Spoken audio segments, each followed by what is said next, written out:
Hey everybody, it's Dr. Warren Kalkstein here at Kalkstein Chiropractic. Welcome back to our video series, The Top 20 Most Common Injuries and Complaints for Athletes.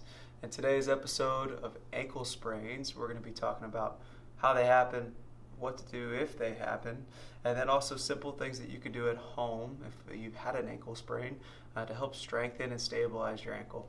Okay, so most commonly how they happen, and this has happened to me way too many times, is you're riding on some uneven ground or you make an uneasy cut and your hip's not ready to stabilize you, and boom, you roll into this position, you strain the outer edge of your ankle here.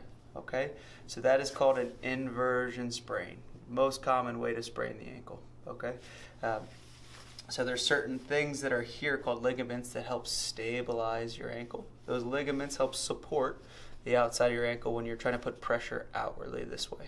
Okay, so you get a strain to those ligaments, a sprain to those ligaments, and you might get some swelling, some bruising around the ankle. What can you do in the immediate term is you can ice your foot down at home. Think about an ice bucket where you fill up water and ice in the bucket, you submerge your foot in that bucket of ice, and you put it in there for about 10 minutes, okay?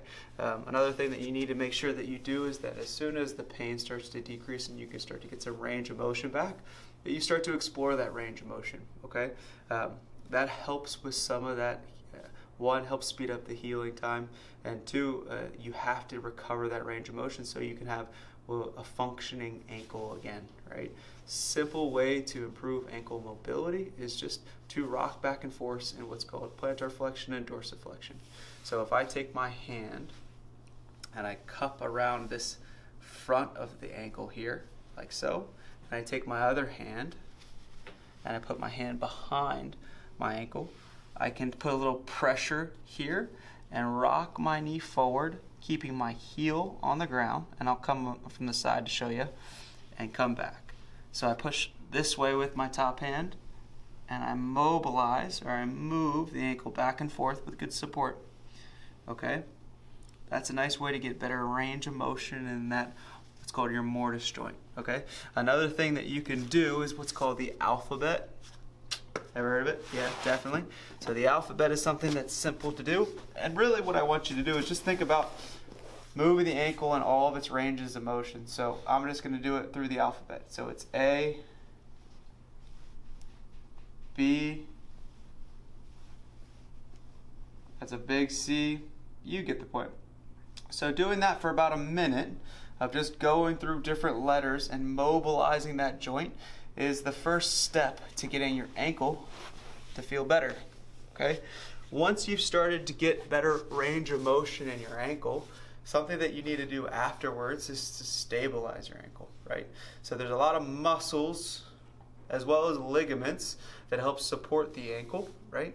And to try to isolate each one isn't really a great idea. What I'd recommend is just doing more single leg balanced activities, okay?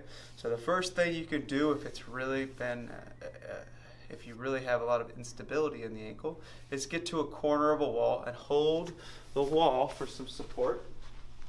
So you can imagine if I had one side of the wall here, it came to an edge, and I had another side here, I'd go on one leg and I'd practice balancing for 60 seconds. Okay?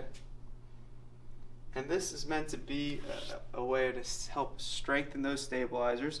I want to try to fall this way or that way. I want to try to hold myself still and to strengthen those stabilizers in the ankle. Okay? You've gotten to that point where you feel like, wow, I'm much better at being in that position for 60 seconds. Then you can get yourself away from the wall, right? Where you're not using anything to help support you. Okay? All right, let's step it up a notch, okay? You've gotten good at just balancing on one leg for 60 seconds without teetering side to side, and the same thing with the left side. Now what I want you to focus on doing is doing a star drill, okay? So you're on one leg, you reach your heel out, you tap it,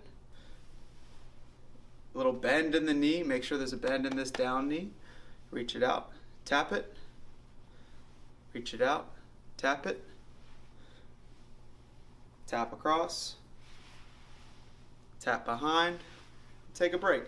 Now with all these exercises, depending on where your strength is in that leg, you're going to have to modify it to make it hard for you, okay?